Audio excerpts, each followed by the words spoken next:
and welcome to Verba. My name is Anna. And my name is Mark. And today we're doing something a little bit different.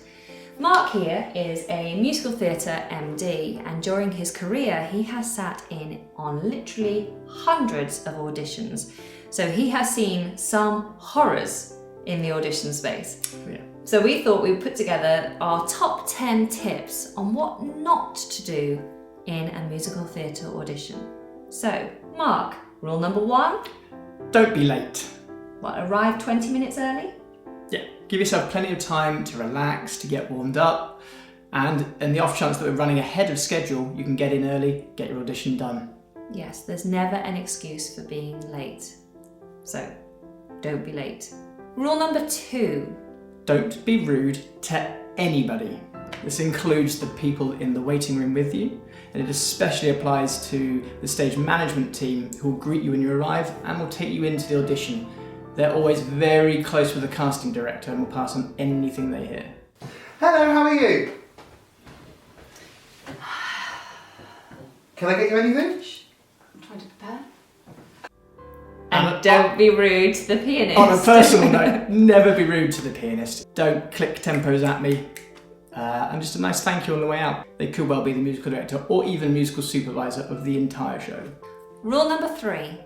Don't be fazed by others. You're going to meet all kinds of people when you go into an audition room, whether they be in the audition room itself or even in the waiting room.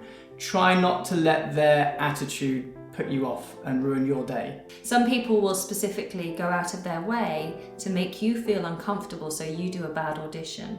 And even if someone is singing your song and you can hear them singing it really, really well, just focus on yourself and what you've done. You never quite know what it is the panel are looking for. That top belt note might not actually be that important.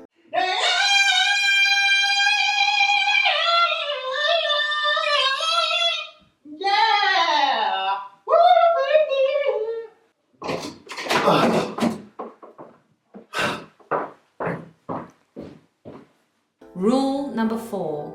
Don't apologise or bring in any kind of personal baggage.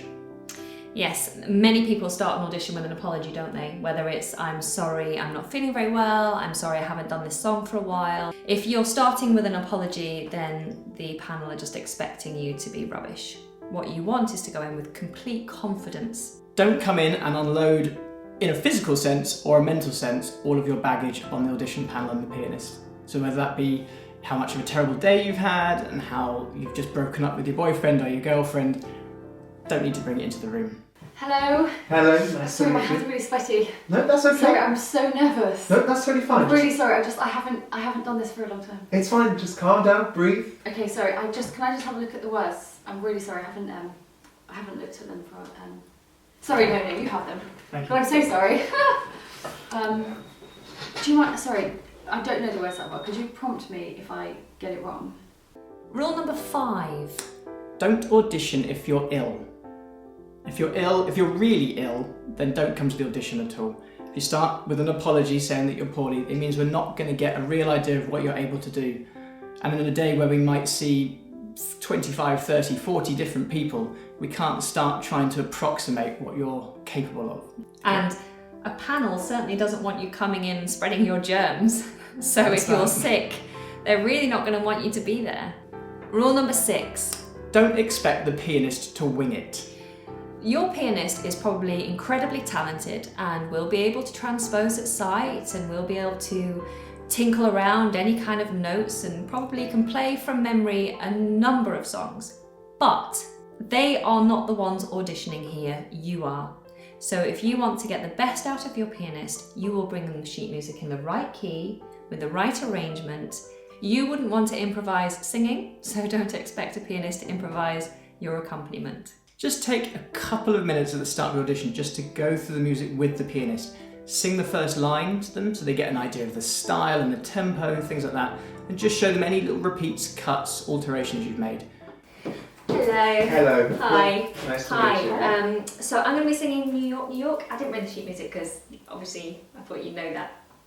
So I'm going to do it in the key of C. I thought that's really easy, but if you can do it a little bit jazzy, just like that kind of speed. Yeah? Great. Okay. Rule number 7. Don't dance.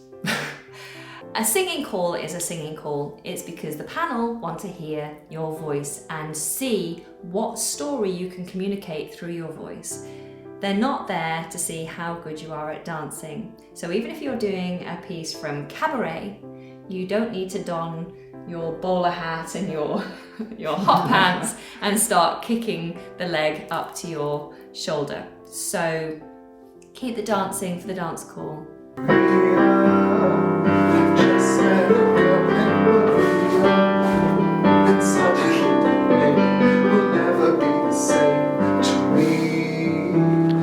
Number 8.